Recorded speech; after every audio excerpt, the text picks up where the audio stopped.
নানু আমি এসে পড়েছি। তোরা ঘরেই থাকিস, আমি বাইরে গেলাম। আচ্ছা নানু। ওহো চলো আমরা খেলতে চাই। না না না না, খালা গেছে ঘরে থাকতে। রে তোরা কেমন আছিস? আরে খালা আপনি তো এত তাড়াতাড়ি করে বলেন। নানু তুমি তো একটু আগেই গেছিলে, এত তাড়াতাড়ি করে বললা? ও না তো, একটু আগে যে গেল সে কে ছিল? ও এর মানে ওই আইছিল। কে খালা? হায় হায় আমার সামনে দিবু। হায় হায় আমি এখন এনতে যাই গা। ওহ আজ তো বাড়ি ফিরতে অনেক রাত হয়ে গেছে, জানি না বাইরে গেলে খালা কি কইব। আরে সামনে এটা কে খারাইলিছে? ওই ওই কে রে কে রে? হায় হায় এটা তো আস্তে আস্তে আমার কাছে আইতাছে। হায় হায় আমার কিরম জিন লাগতেছে, হায় আমার তো মাথা ঘুরাইতেছে। এত রাত হয়ে গেছে, শ্রাবণ এখনো বাড়ি ফিরিনি কেন?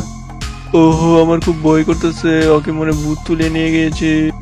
আমি একটু বাইরেতে দেখতেছি। হায় সামনে এখানে মাটিতে পড়েছে, ওকে তাড়াতাড়ি করে ঘরে নিয়ে যাই।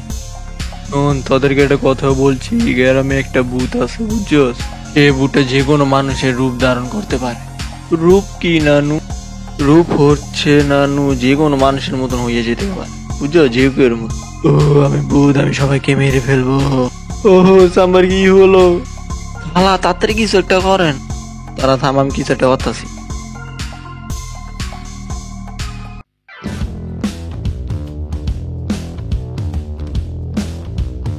সাম্বা কাল রাতে তোমার সাথে কি হয়েছিল?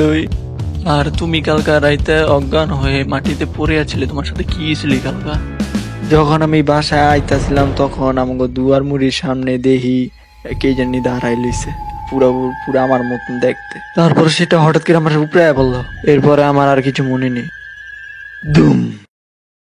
তো আজকের জন্য ভিডিওটা এই পর্যন্তই। ভিডিওটা কেমন হচ্ছে কমেন্টে জানান, আর চ্যানেল নতুন সাবস্ক্রাইব করেন, ভালো ভালো লাইক করেন, আর ভাই কমেন্টে জানান ভাই ভিডিওটা কেমন হইছে আমার, আর আর কেমন হইলে ভিডিওটা ভালো, আর কি কি অ্যাড করলে ভিডিওটা ভাই কমেন্ট কই কেমন হইছে জানেন।